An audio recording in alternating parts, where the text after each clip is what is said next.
Third Vampire Studios presents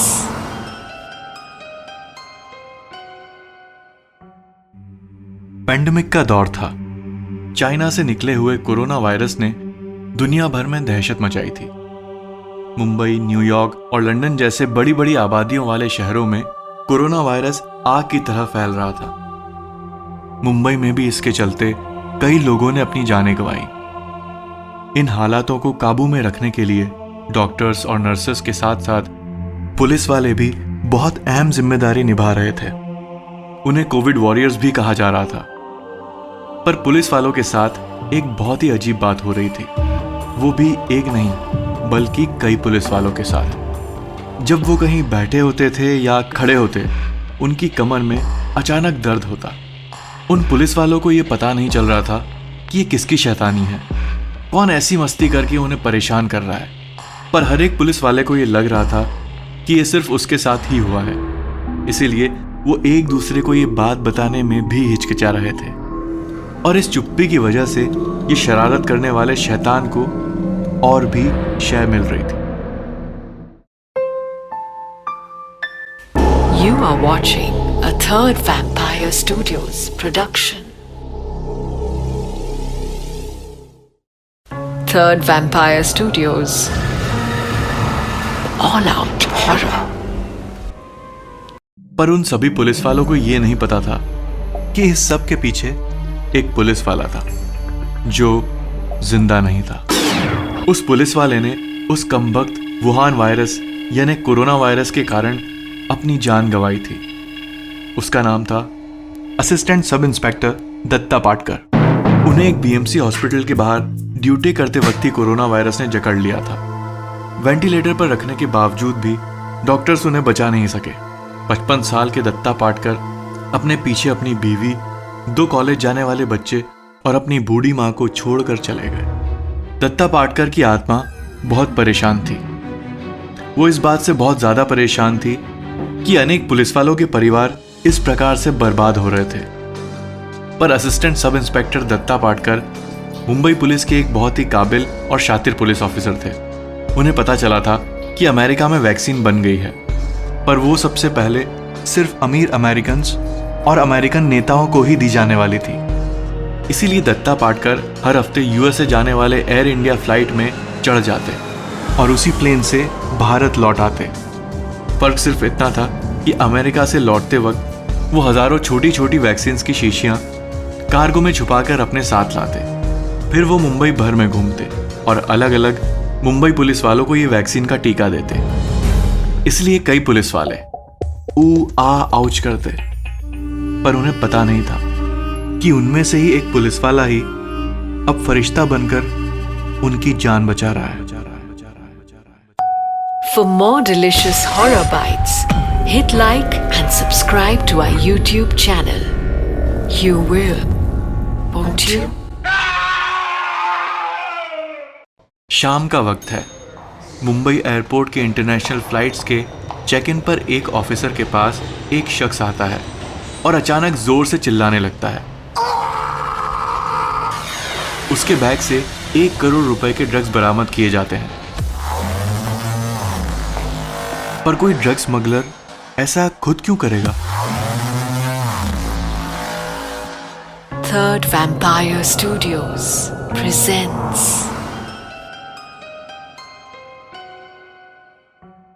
Mumbai airport देश के सबसे अहम एयरपोर्ट्स में से एक है। इस एयरपोर्ट पर कई बार लोग अतरंगी हरकतें करते हैं या करने की कोशिश तो जरूर करते हैं। और कोई बाजी मार गया तो उसे हुडिनी या चार्ल्स सोबराज मानते हैं। पर आज की तारीख में यहाँ सिक्योरिटी इतनी एडवांस्ड है कि कोई भी कुछ भी करने की जरूरत नहीं करता।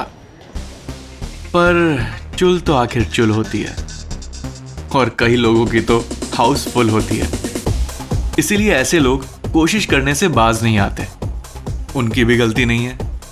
इंस्टेंट नूडल्स के जमाने में इंस्टेंट करोड़पति बनने की इच्छा तो होती ही है। खैर, एक स्मार्ट पुलिस ऑफिसर हाल ही में मुंबई एयरपोर्ट सिक्योरिटी में बिल्कुल सिंघम की तरह मशहूर हो गया था। उसने पिछले 14 दिनों में 28 केसेस क्रैक किए थे। 2 हफ्तों में इतने सारे केसेस क्रैक करने वाला ये पहला ऑफिसर था। पर ताज्जुब की बात ये नहीं थी।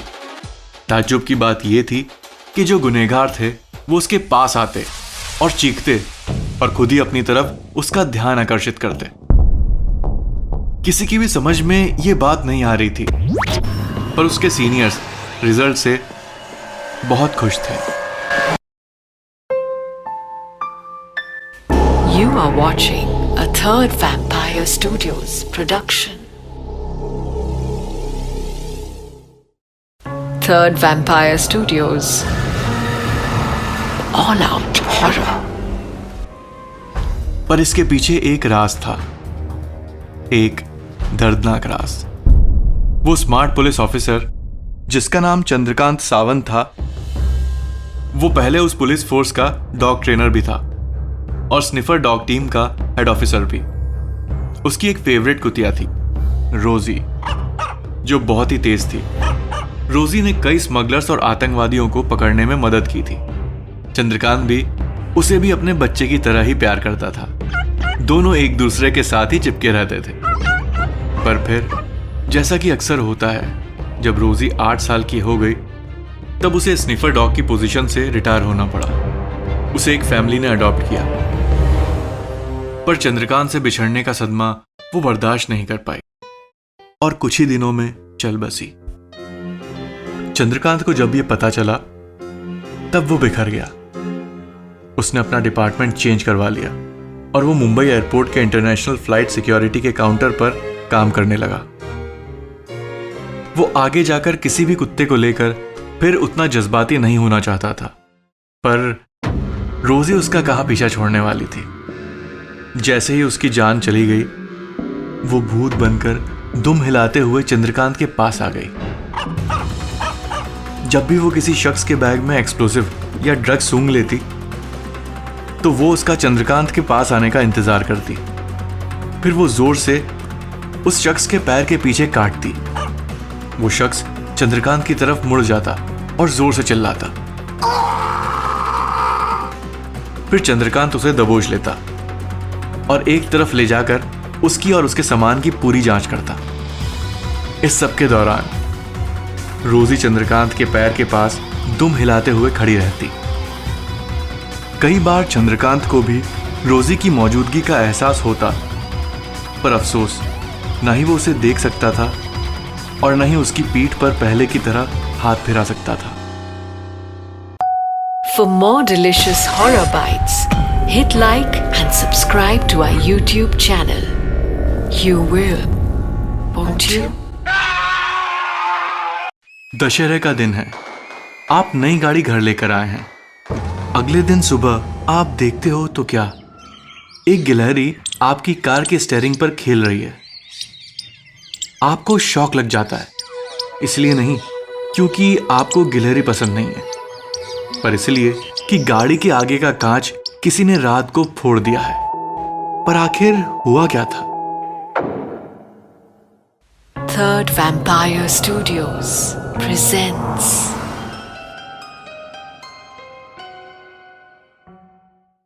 मुंबई में जुहू बीच से लगकर कई फिल्मी सितारों के बंगले हैं। कई तो उनके फिल्मों के सेट से भी ज्यादा आलीशान हैं। इनकी तरक्की एक मिसाल है उन हजारों युवाओं के लिए जो मुंबई में आकर खुद फिल्म स्टार बनने के सपने देखते हैं, और जब तक वो खुद मिसाल नहीं बन जाएं, वो मिसल पाव से कई बार काम चलाते हुए पूरी शिद्दत से मेहनत करते हैं। खैर, ऐसे ही एक बंगले में कुछ दिनों से कुछ अजीब सी घटनाएं घट रही थी, जिससे आजू बाजू वालों की फट रही थी।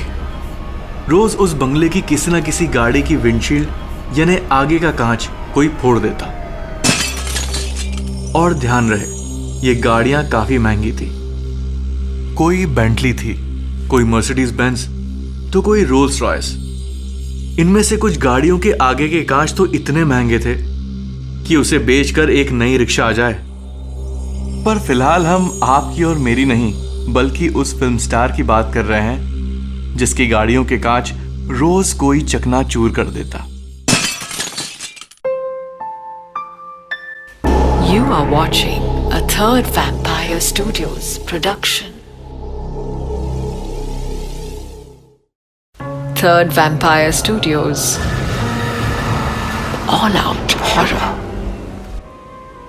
दरअसल बात यह थी कि कुछ दिनों पहले उस फिल्म स्टार को म्युनिसिपैलिटी वाले बता कर गए थे कि आप प्लीज अपने बगीचे में जो पेड़ है उसकी छंटाई कर दो, क्योंकि डालियों से और फलों से बंगले से लगे हुए फुटपाथ पर आने जाने वालों को खतरा हो सकता है। उस वक्त उस रिटायर्ड फिल्म स्टार ने हामी तो भर दी, पर बाद में जब एक गरीब पेड़ छांटने वाले ने उसे दिन भर के काम के 1200 रुपए मांगे, तब उसने साफ इनकार कर दिया, क्योंकि उसके हिसाब से ये काम 500 रुपए में हो जाना चाहिए था। उस गरीब ने समझाने की कोशिश की कि साहब, आप जब हीरो थे तब फिल्मों के टिकट केवल 5 रुपए थे, पर आज कम से कम 120 रुपए हैं। उस हिसाब से सोचो और कुछ तो ठीक लगा दो।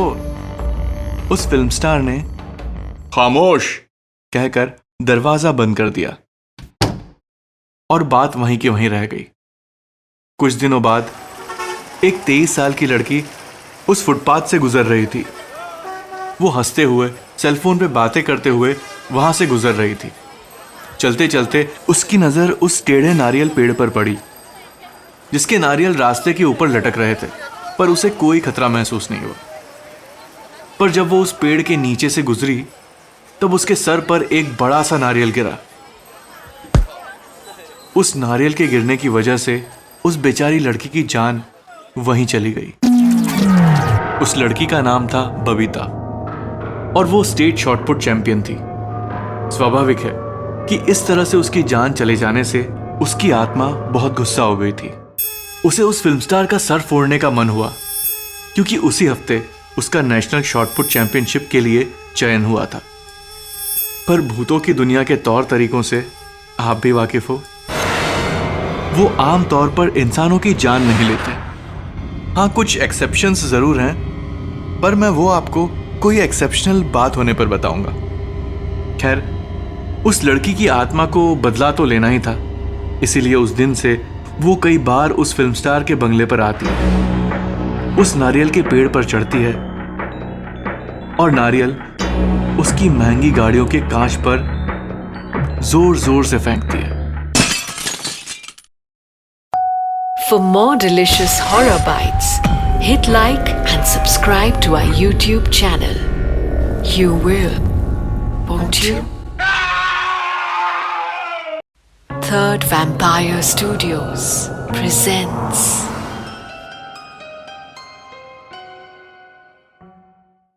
जुहू के इलाके में बहुत सारे सितारे रहते हैं। कुछ दिन में दिखते हैं तो कुछ रात में, पर हो ना हो पेज 3 पर जरूर दिखते हैं। इस शानदार इलाके में कुछ दिनों से कई चोरियां हो रही थी, या यूं कहो कि चोरी की सिंसियर कोशिश हो रही थी, क्योंकि जब भी चोरी होने वाली होती तभी उसके 2 मिनट पहले ही उस घर का कोई अलार्म बज जाता और चोर लड़खड़ाते हुए, चीजें गिराते हुए वहां से भाग जाता। ऐसा कई बार हुआ। चोरी होने ही वाली होती थी कि घर में अलार्म बज जाता, फिर घर के सभी लोग जाग जाते और चोर भाग जाते। वहां के फिल्म स्टार्स भी परेशान थे और पुलिस भी। पुलिस ज्यादा परेशान थी, क्योंकि वो नौसिखिया चोर ना तो ढंग से चोरी कर रहा था और ना ही उन्हें रात को सोने दे रहा था। ये बात जब अखबारों तक पहुंची तो उस चोर को कोई घनचक्कर कह रहा था, कोई निकम्मा कह रहा था, और कोई तो उसकी हरकतों पर कर रहे थे। पुलिस ने जब उस एरिया के छटे हुए बदमाशों को पूछताछ के लिए जमा किया तो वो भी घुर्रा कर बोले, क्या साहब, इज्जत निकल रहा है अपना। इससे अच्छा है कि एक हफ्ते के लिए अपन लोग को अंदर कर दो। पुलिस वाले भी ये सुनकर हंसते, पर फिर भी उन्हें एक चमाट मारते और छोड़ देते। You are watching a Third Vampire Studios production. Third Vampire Studios. All Out Horror. पर यह बात हंसने वाली बिल्कुल नहीं थी। इसके पीछे एक दर्दनाक कहानी थी। सुरेंद्र आहूजा नाम का एक मिडिल क्लास लड़का अंधेरी वेस्ट में रहता था। उसके पिताजी मर्चेंट नेवी में थे, पर कुछ साल पहले ही एक शिप एक्सीडेंट में गुजर गए थे। वो और उसकी माँ, बस ये दोनों ही घर में रहते थे। सुरेंद्र गलत संगत में पड़ गया और पढ़ाई से दूर जाने लगा। उसके कॉलेज अटेंडेंस और मार्क्स दोनों ही सिंगल फिगर्स में आने लगे। सुरेंद्र की माँ को डायबिटीज की वजह से हेल्थ प्रॉब्लम्स थे और उसी की वजह से वो गुजर गई। मरते समय उसने सुरेंद्र से वादा लिया कि वो ऐसा कुछ भी काम नहीं करेगा जिससे उसके माँ बाप को शर्मिंदगी हो। माँ बाप की सारी सेविंग्स खत्म करने के बाद सुरेंद्र के पास अब बिल्कुल भी पैसे नहीं बचे थे, पर उसके शौक बिल्कुल सही सलामत थे, जैसे स्टारबक्स में जाना, आईफोन झाड़ना और सुपर ड्राई पहनना। इसीलिए उसने चोरी करना शुरू कर दी। क्योंकि उसके शौक बड़े थे तो उसके चुने हुए घर भी बड़े थे, पर उसकी मां की आत्मा से यह सहा नहीं गया। जब भी सुरेंद्र चोरी करने जाता, उसकी मां उस घर के किसी न किसी के फोन में या घड़ी में जोर से अलार्म लगा देती और सुरेंद्र को वहां से भगा देती। सुरेंद्र ने आखिरकार हार मानकर खुद ही शराफत से काम करने की ठान ली और एक बर्गर चेन में काउंटर पर काम करना शुरू कर दिया। For more delicious horror bites, hit like and subscribe to our YouTube channel. You will, won't you? Third Vampire Studios presents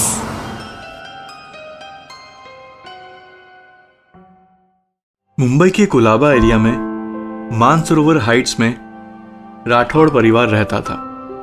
उनके यहां रोज सवेरे चाय पीते समय खिटपिट हो रही थी।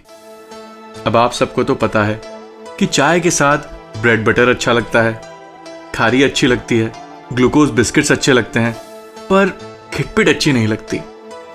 एक बार चाय के साथ कुछ भी ना परोसा जाए तो भी चल जाएगा, पर चाय के वक्त खिटपिट कोई भी नहीं चाहता, क्योंकि चाय का मतलब होता है सुकून, चाय का मतलब होता है ताजगी, चाय का मतलब होता है दिन की सुंदर शुरुआत। रोज सवेरे उर्मिला राठौड़ अपने पति को और बच्चों को परेशान करती कि चाय में ज्यादा शक्कर किसने मिलाई।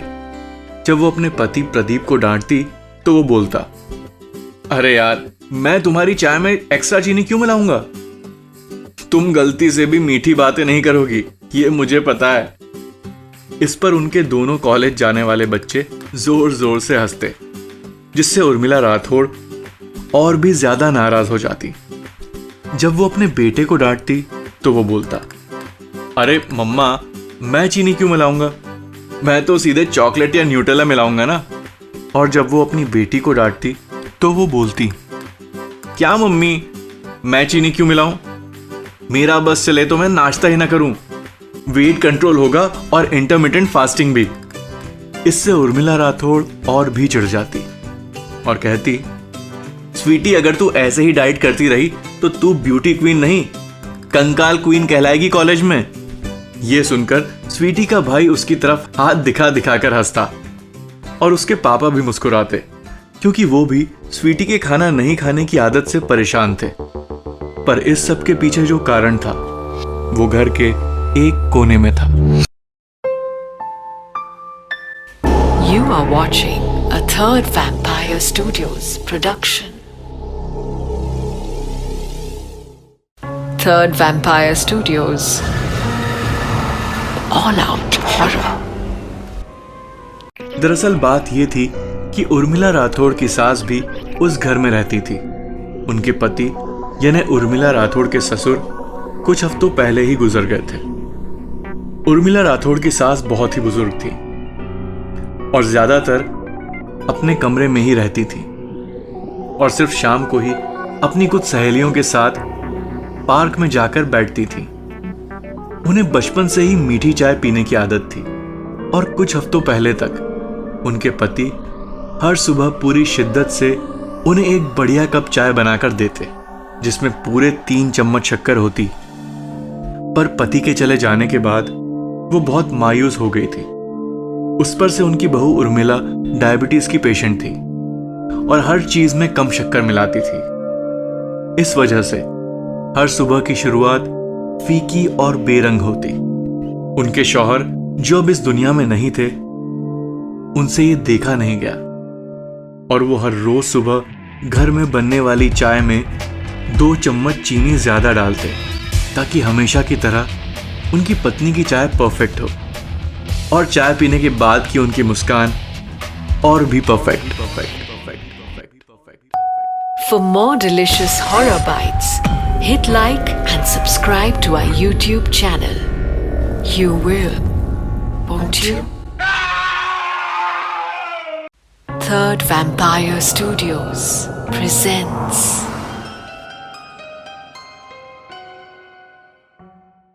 प्रभात और प्रतिभा की नई नई शादी हुई थी। वो दोनों अपना हनीमून मनाने गोवा के 5 स्टार होटल में गए थे, जहां पर उन्होंने एक आलीशान स्टे बुक किया था। दोनों की खूब जम गई, जबकि उनकी शादी अरेंज मैरिज थी। दोनों को एक दूसरे की आदतें पसंद थी और जैसे कि ज्यादातर होता है, शादी के हनीमून फेज में उन्होंने मन ही मन में एक दूसरे को फुल मार्क्स दे दिए थे। प्रभात को प्रतिभा की एक बात बहुत अच्छी लगती थी कि वो जब भी बेड से उतरकर बाथरूम में नहाने जाता या गैलरी में चाय पीने जाता तो प्रतिभा बेड कवर और तकिए अच्छे से अरेंज कर देती और ब्रेकफास्ट होने के बाद भी सब कुछ टेबल पर नीटली अरेंज करती ताकि बाद में हाउसकीपिंग वाले आकर ट्रे लेकर चले जाएं। वो बाथरूम को ना ही गंदा छोड़ती और ना हर जगह पानी फैलाती। प्रभात को खुद की आदतों पर शर्म आने लगी थी क्योंकि वो इकलौता बेटा था और उसे अपने घर पर खुद की बेडशीट्स तक फोल्ड करना नहीं आती थी, क्योंकि उसे एक ऐसा लाइफ पार्टनर मिल गया था जो उसकी कमियों को पूरा करता था। कुछ ही दिन में दोनों मुंबई लौटे। दोनों मुंबई में अकेले ही रहते थे क्योंकि उन दोनों के माँ बाप तमिलनाडु में रहते थे। मुंबई लौटने के बाद, जैसे कि ज्यादातर मुंबई में होता है, दोनों मुंबई नामक ट्रेड मिल पर चढ़ गए और उस भाग दौड़ में शामिल हो गए। कुछ दिनों बाद प्रभात को महसूस हुआ कि सवेरे उठने की कुछ देर बाद या फिर वीकेंड्स पर भी उनकी बेडरूम की चादरें प्रतिभा फोल्ड नहीं करती थी। न वो करता, न उसकी बीवी करती। प्रभात सोच में पड़ गया। वो सोच रहा था कि हनीमून पर तो इसकी कितनी प्यारी आदतें थी, अब क्या हो गया। फिर एक दिन वीकेंड पर उसने ये बात छेड़ी। उसने प्रतिभा से कहा, तुम हनीमून पर तो हमेशा बेडरूम और ब्रेकफास्ट टेबल बिल्कुल ठीक ठाक रखती थी, वो भी इतना ज्यादा कि मुझे लगता था कि तुम्हें ओसीडी है, पर ऐसा तो आजकल बिल्कुल नहीं होता। प्रतिभा हैरान रह गई। उसने प्रभात से कहा, मैं भी हनीमून पर यही सोच रही थी कि चलो अच्छा है कि हम में से कोई तो है जो सवेरे उठने के बाद घर में बेडशीट्स अच्छे से फोल्ड करके रखेगा, वरना घर किसी हॉस्टल में रहने वाले कॉलेज स्टूडेंट्स का घर लगता। प्रभात उसका मुंह देखता रह गया। उसने कहा, तुम नहीं करती थी तो कौन करता था? उस कमरे में हम दोनों ही थे। नहीं बाबा, मैंने तो एक भी बार बेडशीट ठीक नहीं की। प्रभात ने अपना सर खुजाया और सोचा, तो फिर किसने किया?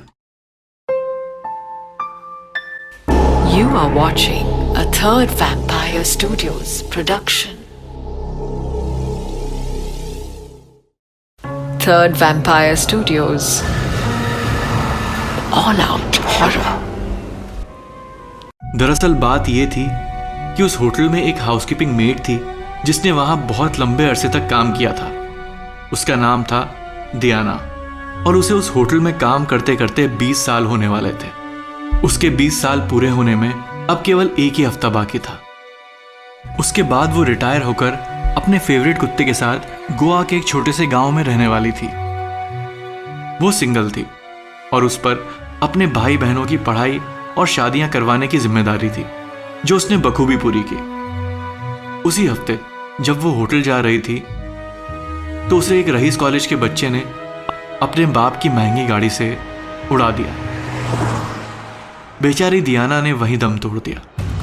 जब वो अपनी आखिरी सांसें गिन रही थी तब उसे इस बात का बहुत अफसोस हो रहा था कि उसने उस होटल में 20 साल पूरे किए। दियाना का वजूद उसके काम से ही जुड़ा था। उस दिन से वो रोज उस होटल के फ्लोर के सभी रूम्स के बेड कवर सलीके से रखती और ब्रेकफास्ट टेबल्स और बाथरूम्स भी साफ करके जाती, बिल्कुल वैसे जैसे वो मरने के पहले करती थी। प्रभात और प्रतिभा जब शाम को अपने आलीशान और साफ सुथरे बेड पर लेटे थे तो दियाना एक कोने में खड़े होकर उन्हें सुकून से देखती थी। For more delicious horror bites, hit like and subscribe to our YouTube channel. You will, won't you? Third Vampire Studios presents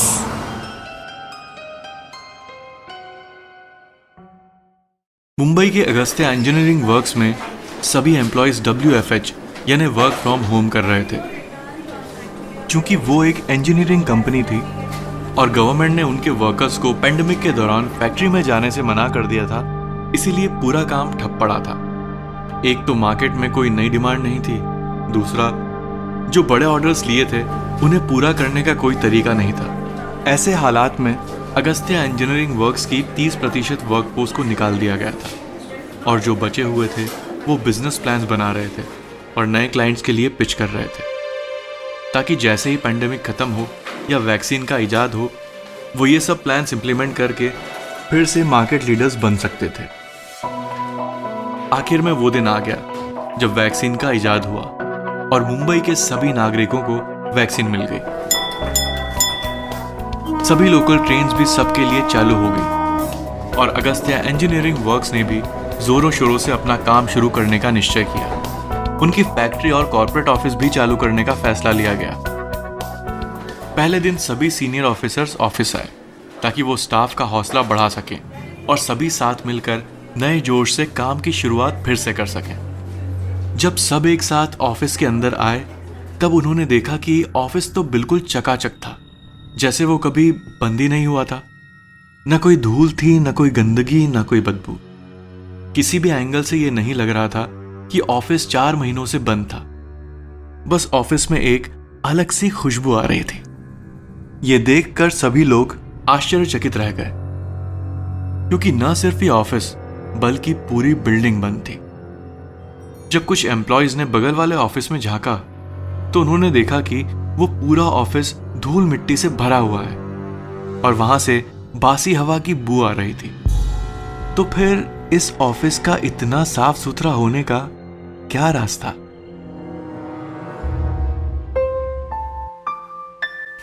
You are watching a Third Vampire Studios production. Third Vampire Studios. All out horror. कुछ देर बाद Agastya engineering works के CEO ने एक बड़ी speech दी और फिर सारे employees अपनी अपनी जगहों पर सेटल हो गए और रोजमर्रे के सभी काम शुरू हो गए। कैंटीन से चाय और कॉफी भी आने लगी। तभी एक चीख ने पूरे ऑफिस की खुशी के माहौल को सन्नाटे में बदल दिया। जब सब लोग उस चीख की दिशा में दौड़ कर गए तब उन्हें पता चला कि जब ऑफिस बंद हुआ था तब एक बुजुर्ग हाउसकीपिंग वर्कर वहां आखिरी दिन पर गलती से लॉक हो गया था। अब वहां केवल उसका कंकाल पड़ा था, उसकी यूनिफॉर्म में। उसका फोन भी उसने बाहर कहीं चार्ज करने के लिए लगाया था, इसलिए 4 महीने पहले वो बेचारा चिल्लाते चिल्लाते दरवाजा पीटते पीटते वहीं मर गया।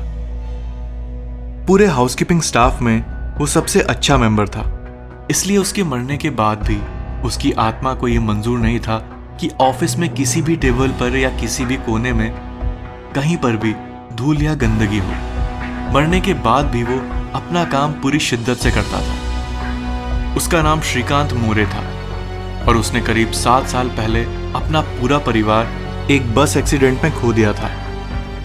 सिर्फ वही बचा था, इसलिए पूरे पेंडेमिक में कोई भी उसके बारे में पूछने नहीं आया। मुंबई जैसे शहर में भीड़ तो है, पर अपनापन कई बार दूर दूर तक नहीं दिखता। खैर, अगस्त्या इंजीनियरिंग वर्क्स के CEO ने श्रीकांत मोरे के शरीर को अदब से स्मशान भूमि ले जाकर उसका क्रियाक्रम करवाया। उस दिन के बाद वो ऑफिस एक साधारण ऑफिस की तरह चलने लगा। For more delicious horror bites, hit like and subscribe to our YouTube channel. You will, won't you?